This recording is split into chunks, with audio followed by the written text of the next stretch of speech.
As Forza Horizon 5 crosses the finish line, the bar for open world racing has again been raised in so many different ways. A map of Mexico that's bigger, higher, and wildly more varied than any Horizon game yet.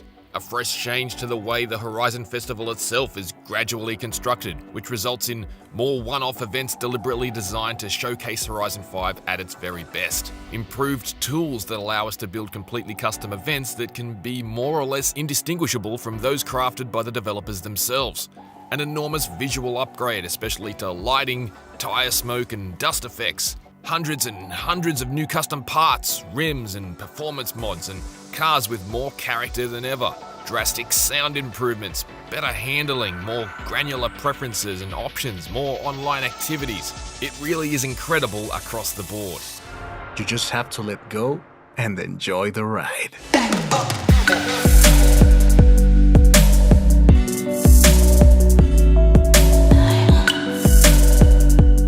To understand just how big Forza Horizon 5 is, we have to briefly look back at Forza Horizon 4, which truly ballooned into an absolute colossus of a racing game back in 2018.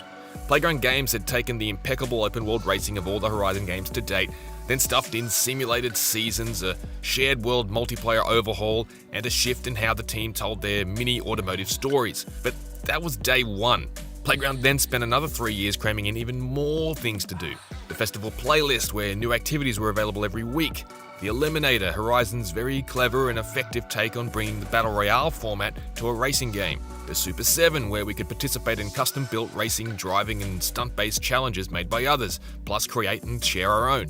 What's impressive is that Forza Horizon 5 isn't just all this airlifted to a different part of the world, it's that it's all this and a remarkable amount more. Look to the sky! Follow me and keep up! The breadth of Playground's wonderfully diverse map of Mexico is exceptional, and it comes as an extremely exotic and interesting array of environments to get lost in after 3 years in Horizon 4's beautiful but broadly more uniform Britain. Horizon 5's tapestry of colourful locations and backdrops more closely resembles Horizon 3, but it feels noticeably more extensive than even Playground's remarkable 2016 riff on Australia. There's Baja, where the sun-baked tarmac hugs the coast as the parched, sandy desert blends into the beach, and Deep Jungle, where muddy tracks crisscross through ancient temples, abandoned airstrips, and thickets. There's the charmingly colourful city of Guanajuato and its maze-like network of cobblestone streets and tunnels, contrasted with a sleepy coastal town flanked by the ocean on one side and mangroves on the other. There's rolling green farmland, draped in crops and windswept grass, and also a picturesque gorge that looks like it's been plucked from a Western movie. There's the semi-arid desert of the map's interior, filled with towering cacti and stubborn shrubs, and the high and rocky volcanic peak of Gran Caldera. There's even a giant stadium for soccer practice. Back to Senna. Senna holds it, holds it, holds it! It's not exactly a perfect recreation, of course. As with all Horizon worlds to date, it pays no mind to reality, smooshing together a stylized vision of Mexico at its most interesting. But the result is a fantastic map, and the biggest in the series by far, by a striking margin. That size is best observed from atop the Gran Caldera volcano. The Playground Games team has stressed that it's the highest point in any Horizon game, but you won't have to take their word for it. Just drive up there and you'll see how much it dwarfs both Horizon 3's Blizzard Mountain and Horizon 4's Fortune Island expansions. The massive elevation change not only provides one of the best roads in the series to date, a switchback-filled mountain run I expect will become a drift mecca for the Sideways squad, but it's a killer display of Horizon 5's immense draw distance. I love games that make me feel small in a vast new space, and Horizon 5 does this very effectively. The garage is just as grand as the map itself, with well over 500 vehicles, and it's a selection that still handily eclipses all Forza Horizon's open-world racing rivals. Granted, there isn't a huge number of cars that are strictly new to the franchise, and those of us who stuck around Forza Horizon 4 every week for the last few years collecting every new car will have seen the lion's share of them before.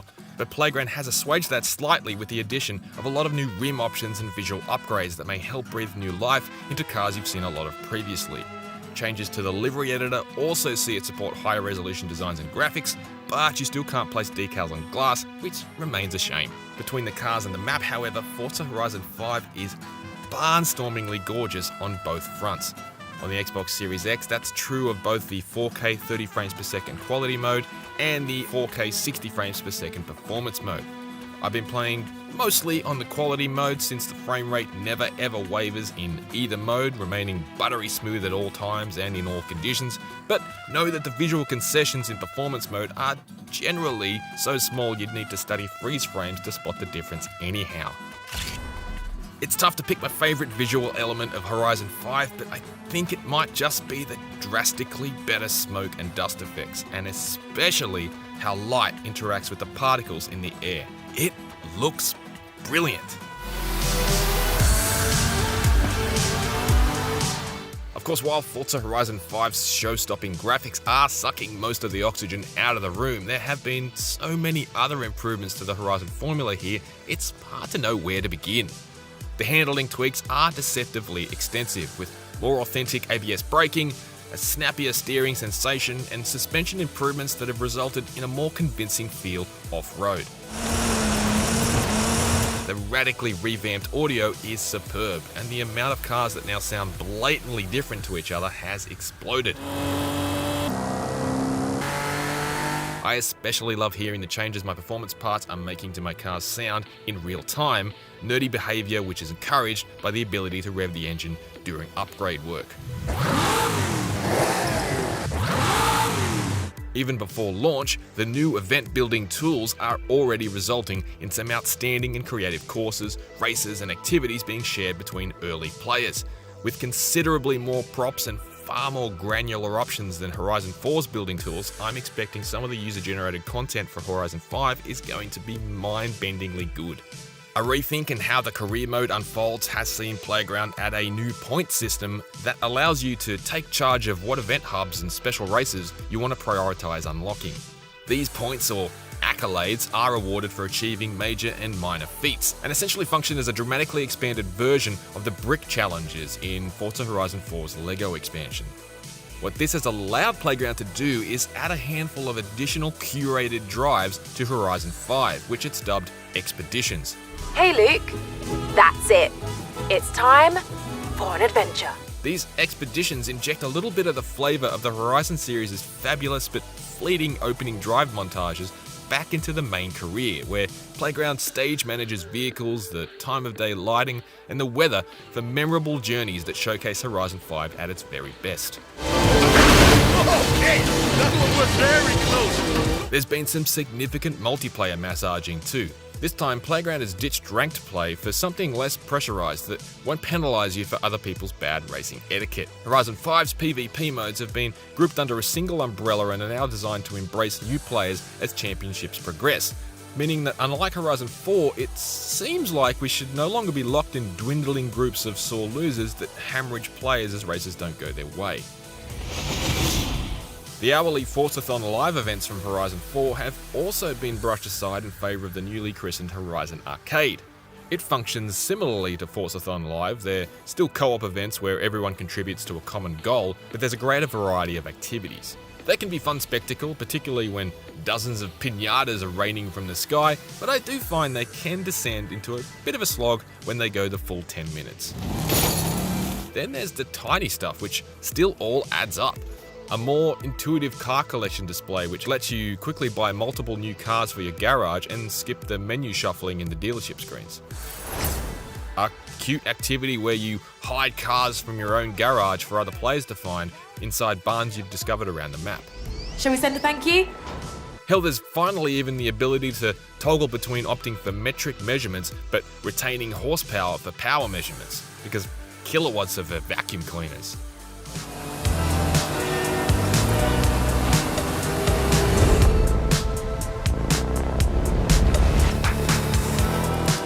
Forza Horizon 5 is a deep and nuanced car nirvana for rev heads and auto geeks to endlessly collect, tinker and experiment. It's also an extremely accessible buffet of racing spectacle open to everyone from day one. Deluxe edition diehards to Game Pass nomads, no matter their driving skill or mechanical knowledge. It's an occasionally goofy but always earnest Valentine to Mexico's world-famous culture, and a romantic ode to the magic of road tripping through postcard-perfect vacation vistas. It's a long-haul, MMO-inspired racer that's exploding with more races, activities, and event types that can comfortably fit on the map, and yet it still always feels relaxed rather than daunting. It never locks you into something you don't want to do and steadily rewards you for however you choose to play it. It looks beautiful, it sounds magnificent, and it is glorious to play. Yes, Forza Horizon 5 is a lot of things. Above all, however, it is the result of a racing studio at the peak of its craft, and the best open-world racing game I've ever played. For more on Forza Horizon 5, check out our technical analysis, and for more on the whole series, check out our look back at the history of the Forza games. For everything else, stick with IGN.